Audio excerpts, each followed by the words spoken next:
আসসালামু আলাইকুম ওয়া রাহমাতুল্লাহ। প্রিয় আলিম পরীক্ষার্থী ভাই ও বোনেরা, তোমাদের জন্য বাংলা প্রথম পত্রের সাজেশন নিয়ে এসেছি।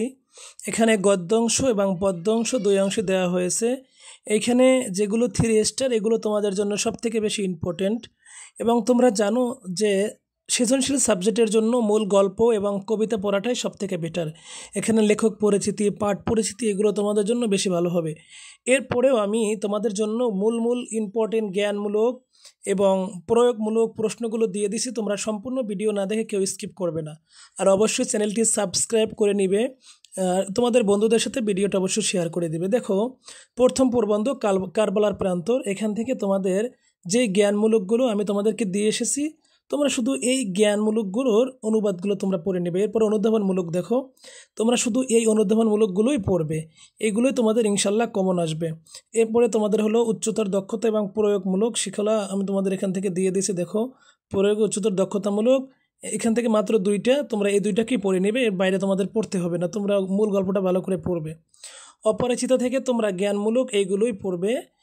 অপরিচিত গল্পের এটা সবথেকে বেশি ইম্পর্টেন্ট, এটা থেকে অনেক বেশি কোশ্চেন আসে। তোমরা এই জন্য অপরিচিত গল্পটাকে কোনোভাবেই তোমরা স্কিপ করবে না, এটা অবশ্যই পড়বে এবং এটা খুব মজার। এটা তোমরা সবাই জানো, কল্যাণী অনুপমের ঘটনা। এখান থেকে অনুধাবনমূলকটাও তোমরা পড়ে নিবে। এই অনুধাবনমূলকগুলো খুবই ইম্পর্টেন্ট, এগুলো বাদ দিবে না কোনোভাবেই। এবং প্রয়োগ উচ্চতর দক্ষতা, এই বিলাসী, এটা যদি কেউ একটু কম পড়তে চাও তাহলে এগুলোকে স্কিপ করতে পারো, কারণ বিলাসী থেকে তেমন একটা কোশ্চেন আসে না, তারপরেও আসে, পড়লে বেশি ভালো হয়। এখানে আমি অনেক বেশি ধরি না, যেগুলো ধরেছি খুবই ইম্পর্টেন্ট, এগুলো তোমরা পড়বা। এরপরে রেইনকোট, এটা কিন্তু অত্যন্ত গুরুত্বপূর্ণ একটি প্রবন্ধ। রেইনকোট থেকে প্রশ্ন এসেই থেকে প্রতিবারই আমরা দেখি কিছু না কিছু প্রশ্ন আসে। দেখো, এই অনুধাবনমূলক প্রয়োগগুলো আমি দিয়েছি। তোমরা প্রয়োজনে এই ভিডিও থামিয়ে তারপরে তোমরা দাগাইয়ে তোমরা তারপরে পড়বে। প্রয়োজনে ভিডিওটা বারবার টেনে দেখবে, এভাবে পড়বে। এটা আহ্বান গল্প থেকে তোমাদেরকে দেওয়া হয়েছে। প্রত্যেকটা থেকেই আমি মূল 7টা থেকে তোমাদের আমি অনুধাবনমূলক জ্ঞানমূলক দিয়েছি। আমার পথ, কাজী নজরুল ইসলামের লেখা, অত্যন্ত গুরুত্বপূর্ণ, এটাকে বাদ দিবে না। এটা থেকে প্রশ্ন আসি প্রতিবার। আর প্রয়োগমূলক ও উচ্চতর দক্ষতামূলক তোমরা এগুলোই পড়বে, অনুধাবনমূলক এগুলোই পড়বে, তোমাদের জন্য অনেক সহজ হয়ে যাবে। এরপরে এসে মানব কল্যাণ, যারা কম পড়তে চাও চাইলে এটাকে একটু স্কিপ করা যায়, তবে না করা বেটার। কারণ কখন কোনটা থেকে প্রশ্ন এসে যায় এটা বলা খুব কঠিন হয়ে যায়।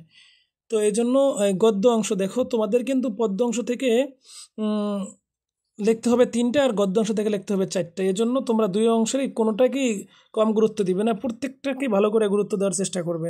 ফেব্রুয়ারি 1969 খুব গুরুত্বপূর্ণ একটি কবিতা তোমাদের জন্য। এটা লেখক পরিচিতি, পাঠ পরিচিতিটা একটু পড়ার চেষ্টা করবে, এই উচ্চতার প্রয়োগ অনুধাবনমূলক এগুলোর সাথে সাথে। এরপরে সুচেতনা, এটা খুব বেশি ইম্পর্টেন্ট না হলেও ইম্পর্টেন্ট আছে, পড়ার চেষ্টা করবে। বাদ না দেয়াই ভালো। কিন্তু সবথেকে তোমাদের বেশি ইম্পর্টেন্ট হলো 1969, 18 বছর বয়স, এগুলো বেশি ইম্পর্টেন্ট। এই 18 বছর বয়স, এটা সুকান্ত ভট্টাচার্যের লেখা, অত্যন্ত গুরুত্বপূর্ণ।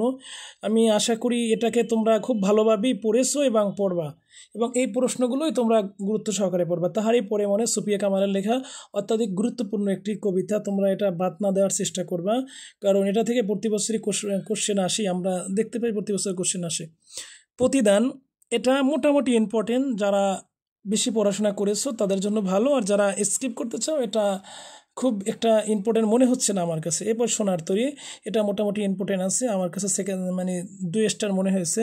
তো এটা তোমরা পড়ে নিলে পড়তে পারো, এবং এই অনুধাবনমূলকগুলো এবং এই প্রয়োগমূলকগুলোই